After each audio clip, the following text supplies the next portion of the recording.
વિદ્યાર્થી મિત્રો, મારી યુટ્યુબ ચેનલમાં તમારું હાર્દિક સ્વાગત છે। આજે આપણે કરવેરા ભાગ 1ની અંદર પ્રકરણ 5માં પગારની આવક ઉદાહરણ નંબર 15 જોઈશું। ઉદાહરણ નંબર 15ની અંદર મિત્રો એક કર્મચારી છે, એની 3 રીતે મકાનની સવલત ગણવાની છે। ઉદાહરણ નંબર 14માં 3 અલગ અલગ કર્મચારી હતા અને વિગતો અલગ અલગ હતી અને અલગ રીતે મકાનની સવલત ગણવાની હતી। જ્યારે ઉદાહરણ નંબર 15માં એક જ કર્મચારી છે, પણ એની પરિસ્થિતિ 3 પ્રકારની હોય કે રાજ્ય સરકારનો કર્મચારી હોય તો કેટલું ભાડું ચૂકવવું પડે, કેટલું ભાડું કરમુક્ત થાય, અને એ પ્રાઇવેટ કંપનીમાં કર્મચારી હોય તો કેટલું કરવું પડે, અને એને હોટલમાં રહેઠાણની સગવડ કરવી હોય તો કેટલું કરપાત્ર ગણાય।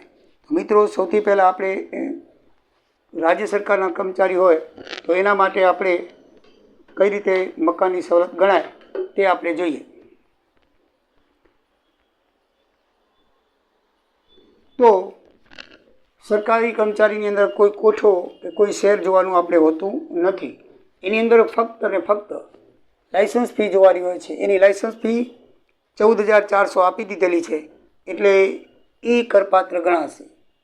સરકારી કર્મચારી કેન્દ્ર સરકાર કે રાજ્ય સરકાર, મિત્રો, એમાં આ કોઠો પણ જોવાનો હોતો નથી અને કયા શહેરમાં રહે છે એ પણ જોવાનું હોતું નથી। એની લાયસન્સ ફી આપેલી છે, એ લાયસન્સ ફી એ કરપાત્ર ગણાય છે। પછી આપણે ફર્નિચર માટે વેલ્યુએશન કરવાનું હોય છે।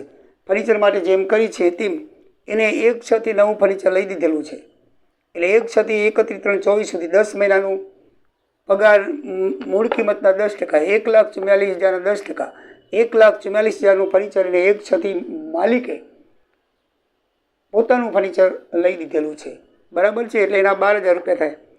પણ 1/6 પહેલાં એને ભાડું આપ્યું હતું 20,000 એમ, તો 20,000 પૂરેપૂરું કરપાત્ર ગણાશે। મિત્રો, યાદ રાખજો કે ભાડું છે એ જેટલું આપેલું પૂરેપૂરું કરપાત્ર છે, અને પોતાનું ફર્નિચર હોય તો ફર્નિચરના 10% કરપાત્ર હોય છે। તો આમાં 2 પ્રકાર છે, એને ફર્નિચર ભાડેથી પણ લીધેલું છે 20,000નું, અને પછી 1/6 થી એને 1/6 થી એને પોતાનું ફર્નિચર બનાવી આપ્યું, એટલે ફર્નિચરના 10% લેખે 10 મહિનાનું ભાડું 12,000, અને ભાડું પોતે અગાઉ ચૂકવ્યું હતું આ 1/6 પહેલાં, તો એ છે 20,000 રૂપિયા। એટલે ટોટલ 3 સરવાળો કરીએ તો સજાવટવાળા મકાનની સવલતની કરપાત્ર કિંમત 46,400 થાય। મિત્રો, જોયું, સરકારી કર્મચારી અંદર તમારે એકદમ ઇઝી છે, ખાલી ફર્નિચર પોતાનું હોય તો 10%, ભાડું ચૂકવ્યું હોય તો પૂરેપૂરું, અને લાયસન્સ ફી જ ગણવાની હોય છે। એમાં પગાર કે કોઈ કોઠો જોવાનો હોતો નથી। પગાર અને કોઠો ફક્ત પ્રાઇવેટ કર્મચારીમાં જોવાનો હોય છે। હવે જો પ્રાઇવેટ કર્મચારી હોય તો એની વિગત આપી છે, તો પહેલો BABC પ્રમાણે એનો પગાર નક્કી કરવો જોઈએ। બી આપેલું છે, BC નથી, બેઝિક પે અને એલાઉન્સ આપેલા છે। બેઝિક પે 5,40,000 છે અને એલાઉન્સ એનું 1,80,000 છે। ટોટલ BABC મુજબ પગાર એનો 7,20,000 છે। હવે આપણે 22 લાખની વસ્તીવાળું શહેર છે વડોદરા, એની વેલ્યુએશન કરીએ તો પહેલાં પ્રથમ 5 માટે 22 લાખ માટે, એટલે બીજું પહેલા કોઠાનું બીજી કોલમ આવશે તો 10% છે, તો 10% 5 મહિના માટે કેટલા થાય? 30,000। પછી બીજા કોઠાની અંદર બીજી કોલમમાં 7.5% છે, 7 મહિના માટે 31,500। ફર્નિચરની મૂળ કિંમતના 10 મહિના પછી લઈ દીધું છે, એટલે આ બે તો એનું જ આવશે। 10 મહિનાનું મૂળ કિંમતના 12,000 અને ભાડું 20,000 ચૂકવેલું છે, તો 20,000।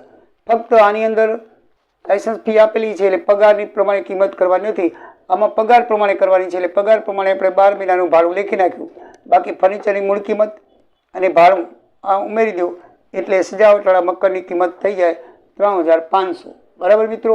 હવે શ્રીમતી પરમારને હોટલમાં રહેઠાણની સગવડ મળી હોય તો નિયમ મુજબ હોટલમાં પગારના 24% લેખે એને કરપાત્ર મળે છે, અને મકાન માલિકે જે ભાડું ચૂકવ્યું હોય એ ભાડું અને 24% બેમાં ઓછું હોય એ જ કરપાત્ર ગણાય છે। બીજું કોઈ પગાર કાંઈ ગણતરી કરવાની હોતી નથી, બરાબર છે। પગારની ગણતરી આપણે આમાં કરી દીધી છે, એટલે આપણે ડાયરેક્ટ સીધો પગાર 7,20,000 કરી લઈએ। ન આપેલી હોય તો આપણે કરવી પડે। પગારની ગણતરી કર્યા પછી પગારના 24% કેટલા થાય એ જોવા પડે, કારણ કે નિયમ છે કે 24% એ કરપાત્ર ગણાય, તો 1,72,800 કરપાત્ર ગણાશે। પણ હોટલનું ભાડું માલિકે 1,62,000 ચૂકવ્યું છે, તો આ બંનેમાંથી જે ઓછું હોય એ કરપાત્ર ગણાય, તો બંનેમાં ઓછું 1,62,000 છે, તો તો નિયમ મુજબ પગારના 24% અથવા ખરેખર ચૂકવેલ ભાડું તે બે પૈકી જે ઓછું હોય તે કરપાત્ર ગણાશે. તો આમાં 1,62,000 રૂપિયા હોટલનું ભાડું એ કરપાત્ર કિંમત લેખાશે. સમજાઈ ગયું મિત્રો? તો આ રીતે એકદમ ઇઝી અને સરળ છે સવલતવાળા મકાનોની. હવે જનરલ દાખલા આપણે જોઈશું, પછી આપણે આ સ્વાધ્યાય પૂરું કરશું. મિત્રો આની અંદર મોટરની સવલત ને બીજી ઘણી બધી સવલતોવાળા એસએસસી હેઠળ સવલતોવાળા મેં તમને કહી દીધેલું છે. એ દાખલાઓ પૂછાવાના નથી, દાખલા આપ્યા છે પણ કરવાના નથી. એટલે જે પરીક્ષામાં આવવાના છે એવા જ દાખલા હું કરાવું છું, એ બાબત તમે ધ્યાનમાં રાખજો. જય સિયારામ, જય દ્વારિકાધીશ. સરસ્વતી માતાની ઉપાસના કરતા રહેજો. અત્યારે તમે અંબે માતાની, બહુચર માતાની કે કુળદેવની ઉપાસના જરૂર કરતા હશો, પણ સરસ્વતી માતાની ઉપાસના કરજો. કારણ કે આ જે મકાનનું વેલ્યુએશન કરવાનું છે, એનું જે કરપાત્ર આકારણી કરવાની છે, બરાબર, મકાનનું મૂલ્યાંકન કરવાનું છે. તો એ મકાનનું મૂલ્યાંકન એ તમને તમારી મૂલ્યાંકન કરવામાં કામ આવશે. જો મકાનનું મૂલ્યાંકન કરેલું હશે તો જ તમારું 10 નવરાત્રિ પછી તરત પરીક્ષા છે, મૂલ્યાંકન પરીક્ષા તમારી આંતરિક ગુણની, બરાબર છે. તો મકાનનું મૂલ્યાંકન બરાબર કરજો તો તમારું મૂલ્યાંકન બરાબર થશે. આ ખાસ યાદ રાખજો. નવરાત્રિ ભલે રમો પણ મકાનનું મૂલ્યાંકનના દાખલા બરાબર કરજો તો તમારું મૂલ્યાંકન નવરાત્રિ પછી બરાબર થશે. તો જય માતાજી, જય શ્રી રામ, જય દ્વારિકાધીશ.